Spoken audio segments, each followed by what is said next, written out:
ಸ್ನೇಹಿತರೆ, ವಾಸ್ತವ ಸಮಾಜದಲ್ಲಿ ಮನುಷ್ಯ ತನ್ನೊಳಗೆ ಪ್ರೀತಿ, ದಯೆ, ಕರುಣೆ ಹಾಗೂ ಸಹನೆ ಇಲ್ಲದೆ ಬದುಕುತ್ತಿದ್ದಾನೆ.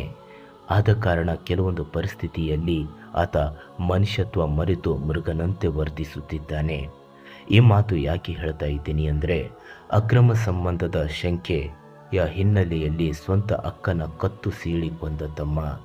ಹೌದು, ಹಾವೇರಿ ಜಿಲ್ಲೆಯ ಶಿಗಾವಿಯಲ್ಲಿ ಪರಪುರುಷನ ಜೊತೆ ಅಕ್ರಮ ಸಂಬಂಧ ಹೊಂದಿದ್ದಾಳೆ ಎಂಬ ಸಂಶಯದ ಹಿನ್ನೆಲೆಯಲ್ಲಿ ಬೆನ್ನ ಹಿಂದೆ ಬಂದ ತಮ್ಮನೇ ಅಕ್ಕನನ್ನು ಅಂಗನವಾಡಿ ಕೇಂದ್ರದ ಒಳಗೆ ಮಚ್ಚಿನಿಂದ ಕೊಚ್ಚಿ ಭೀಕರವಾಗಿ ಕೊಲೆ ಮಾಡಿದ್ದಾನೆ.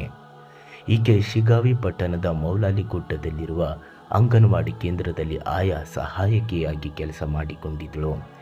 ಎಂದಿನಂತೆ ಬೆಳಗ್ಗೆ ಸುಮಾ ಅಂಗನವಾಡಿಯಲ್ಲಿ ಕೆಲಸ ಮಾಡುತ್ತಿರುವಾಗ ಸುಮಾರು 10-15ರ ವೇಳೆಗೆ ಅಲ್ಲಿಗೆ ಬಂದ ಸ್ವಂತ ತಮ್ಮ ಸಂಜು ಎಂಬಾತ ಮಚ್ಚಿನಿಂದ ಏಕಾಏಕಿ ಅಕ್ಕನ ಮೇಲೆ ಮುಗಿಬಿದ್ದಿದ್ದಾನೆ.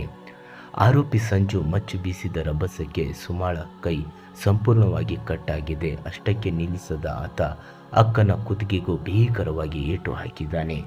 ತೀವ್ರ ರಕ್ತಸ್ರಾವ ಹಾಗೂ ಗಂಭೀರ ಗಾಯಗಳಾದ ಹಿನ್ನೆಲೆಯಲ್ಲಿ ಅಸಹಾಯಕ ಮಹಿಳೆ ಸುಮಾ ಅಂಗನವಾಡಿ ಕೇಂದ್ರದ ಒಳಗಡೆಯೇ ರಕ್ತದ ಮಡುವಿನಲ್ಲಿ ಬಿದ್ದು ಸ್ಥಳದಲ್ಲೇ ಪ್ರಾಣ ಬಿಟ್ಟಿದ್ದಾಳೆ. ಸಾರ್ವಜನಿಕ ಸ್ಥಳದಲ್ಲಿ ನಡೆದ ಈ ಭೀಕರ ಹತ್ಯೆಯಿಂದಾಗಿ ಶಿಗ್ಗಾವಿ ಪಟ್ಟಣದ ಜನತೆ ಸದ್ಯ ಆತಂಕ ಹಾಗೂ ದಿಗ್ಭ್ರಮೆಗೊಂಡಿದ್ದಾರೆ.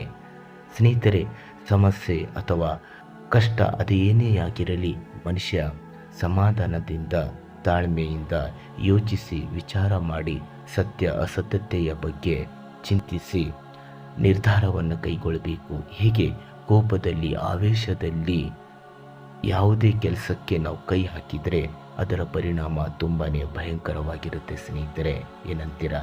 ನಮಸ್ಕಾರ.